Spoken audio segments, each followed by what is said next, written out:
Bonjour et bienvenue dans cette session de prise en main de Sophistic Bridge plus Infrastructure Modeler. Dans cette vidéo, je vais vous montrer comment créer une superstructure paramétrique en vous basant sur l'axe que vous avez déjà défini. La base de notre superstructure est une section en 2 dimensions. Cette section 2D aura les dimensions que vous voyez actuellement sur l'illustration.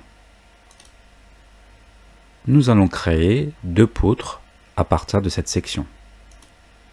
Notre superstructure s'étendra du placement numéro 1 au placement numéro 2, c'est-à-dire de la station 10 mètres de notre axe jusqu'à 50 mètres.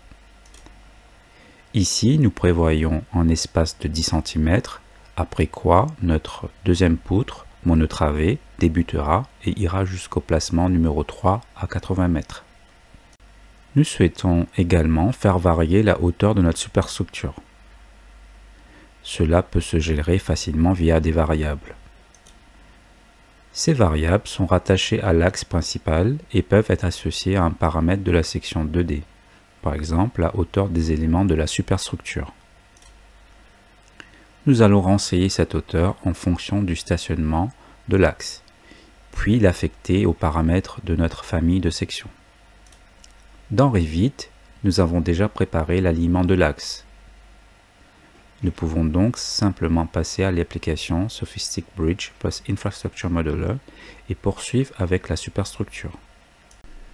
La fonction superstructure vous permet d'extruder n'importe quelle section 2D pour générer une superstructure le long de notre axe. Je vais commencer par cliquer sur Créer, puis sélectionner l'axe. Vous voyez que le programme met automatiquement en évidence ce qu'il attend de nous. En plus, en bas Revit nous indique toujours le type d'élément ou l'information à fournir. Une interface graphique s'ouvre alors. Dans la partie supérieure, nous pouvons sélectionner une famille de profils. Ce sont les sections 2D disponibles, basées sur des familles adaptatives de Revit. Nous allons utiliser la famille Sophistic Profile T-Beam. Je la sélectionne simplement ici.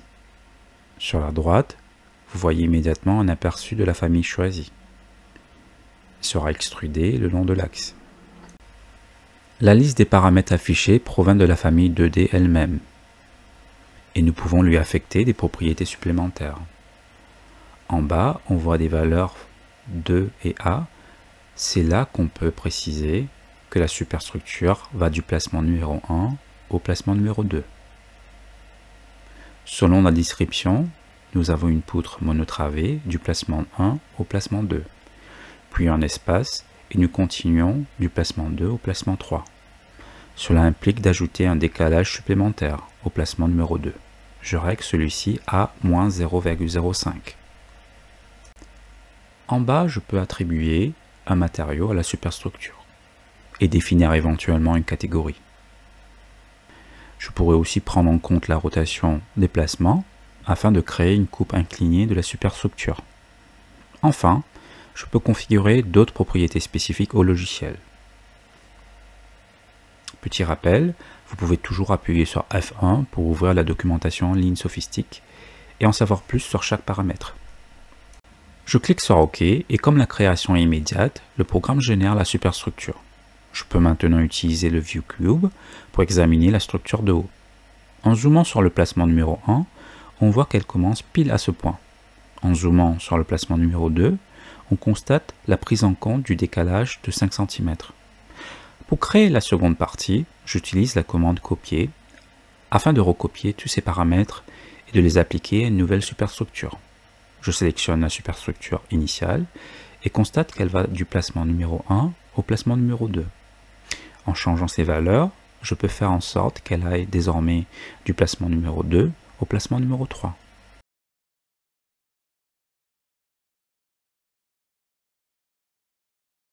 Je supprime l'offset de -0,05 m en fin de structure et je mets plus 0,05 m en début. En validant, une nouvelle superstructure est créée. En vue de côté, on voit un espace de 10 cm exactement entre les deux travées.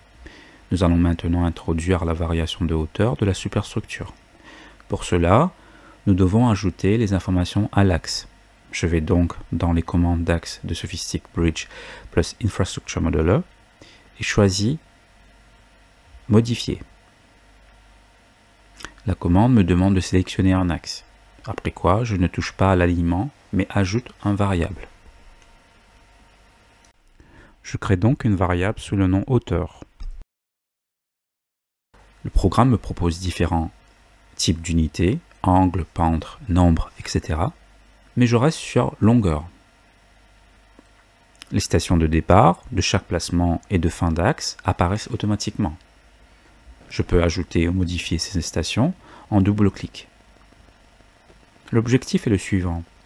À partir de l'axe, donc de la station 10, la hauteur sera de 1,2 m, puis à 11, aussi 1,2 m, à 30, 2,2 m, à 49, 1,2 m, à 51, 1,2 m, à 65, 2,2 m, à 79, 1,2 m, et enfin à 80, 1,2 m.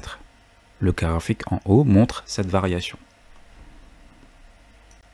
Je ne souhaite pas de transition polygonale, donc je paramètre les transitions autour de ces points pour obtenir des transitions progressives ou un plateau horizontal selon les besoins. En cliquant sur OK, ces valeurs sont enregistrées dans l'axe. Visuellement, rien ne change tant que la structure ne prend pas en compte cette variable. Je sélectionne donc la superstructure, clique sur Modifier superstructure, et dans la rubrique hauteur totale, je remplace la valeur constante par l'option variable. Le logiciel sait qu'une variable hauteur est disponible parce qu'elle est liée à l'axe sur lequel se base la superstructure. Je choisis alors hauteur dans la liste déroulante. En validant, la superstructure se met à jour et adopte une variation de hauteur interpolée entre les stations indiquées. Je répète la même opération pour la deuxième travée. La logique reste identique, on enrichit l'axe d'information, puis on configure les éléments de la structure pour qu'ils utilisent ces informations. Merci beaucoup d'avoir suivi cette vidéo. Dans la prochaine, nous allons créer la substructure.